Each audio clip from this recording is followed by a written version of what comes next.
Perkenalkan, saya merupakan dukun paling sakti di kampung ini yang siap membantu mengatasi masalah tanpa solusi. Perkenalkan, saya adalah dokter umum yang bisa mengobati lambung, asma, sakit hati, ibu hamil, putus cinta, kekeongan, kurap, dan masih banyak lagi penyakit-penyakit orang miskin yang lainnya. Dan perkenalkan, saya adalah kuli bangunan yang berpengalaman dalam pembangunan candi, Monas, dan piramida Mesir.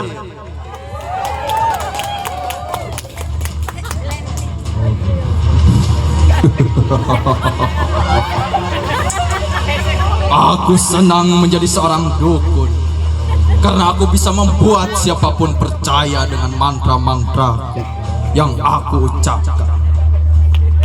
Ada mantra pelet, mantra jadi kaya, bahkan Obat kuat, obat yang selalu aku berikan kepada pasien yang menderita penyakit lemas, lesu, letih, dan lelah. Selain obat kuat, aku juga suka memberi pasienku yang loyo itu dengan Lingis dan martir. Lingis dan martir adalah senjataku ketika beraksi membelah bumi dan batu.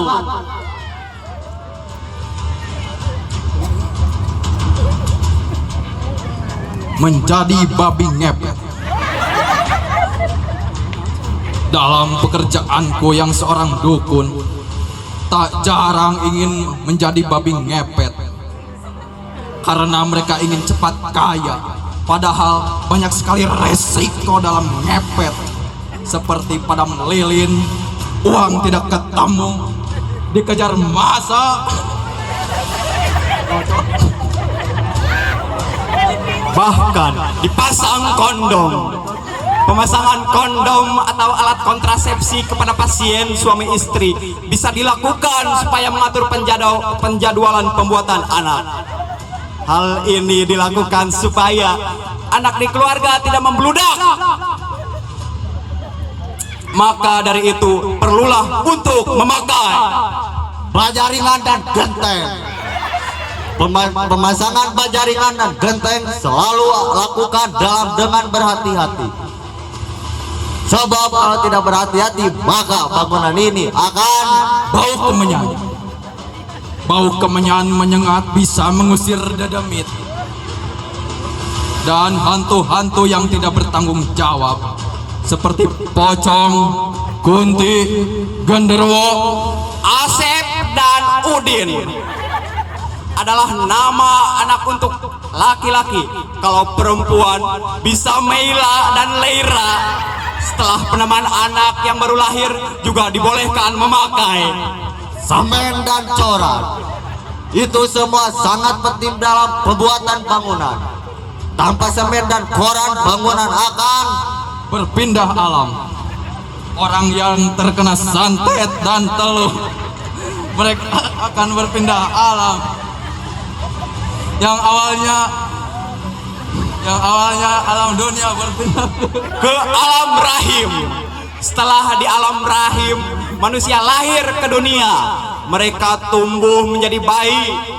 Setelah bayi berumur 2 tahun, bayi tersebut boleh diberi makan bergizi seperti nasi, sayuran, susu, keramik, batu bata, dan lencong. Ini sangat penting sekali dalam pemasangan lantai, karena alat tersebut merupakan titisan Nyi Roro Kidul. Aku bermimpi bahwa suatu malam aku adalah titisan Nyi Roro Kidul. Bahkan aku juga bermimpi menjadi titisan Nyi Roro Kaler, Nyi Roro Kulon, Nyi Roro Wetan. Itulah mengapa aku semakin yakin bahwa aku ini adalah bisul, kuman, dan bakteri. Adalah sumber penyakit kulit yang menyerang kepada anak. Itulah mengapa aku semakin yakin bahwa aku ini dibor dan disetrum. Hal ini selalu aku lakukan bertujuan untuk mengirit Karena kalau menggunakan air sumur, maka lahan yang digunakan berkembang biak, setan, jin, dan dedemit juga bisa berkembang biak. Bahkan mereka punya jenis kelamin, ada laki-laki dan juga perempuan. Oleh karena itu, kita harus waspada supaya tidak diganggu oleh dokter cinta. Selain dokter umum, aku juga dokter cinta yang selalu ada di saat hati yang menyedihkan menghampiriku. Kebanyakan pasienku pemuda yang kurang tampan dan tidak berduit. Mereka mengeluh bahwa muka mereka seperti sepitang busuk. Seperti sepitang busuk digunakan sebagai tempat pembuangan yang sempurna untuk limbah, kotoran, buang air besar. Sepitang busuk juga bisa digunakan untuk mandi kembang. Mandi kembang dilakukan untuk memancarkan aura-aura kecantikan wanita yang tertunda. Mandi kembang harus dilakukan pada malam hari dengan syarat 7 bunga yang berbeda. Hal ini bertujuan agar mencret dan mutaber sering terjadi pada anak yang jajan sembarangan. Maka dari itu, makanlah makanan yang sehat seperti kaca dan cat tembok.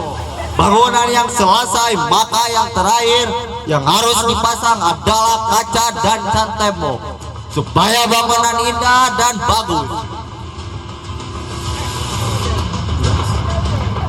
Sekian dari kami. Wassalamualaikum warahmatullahi wabarakatuh.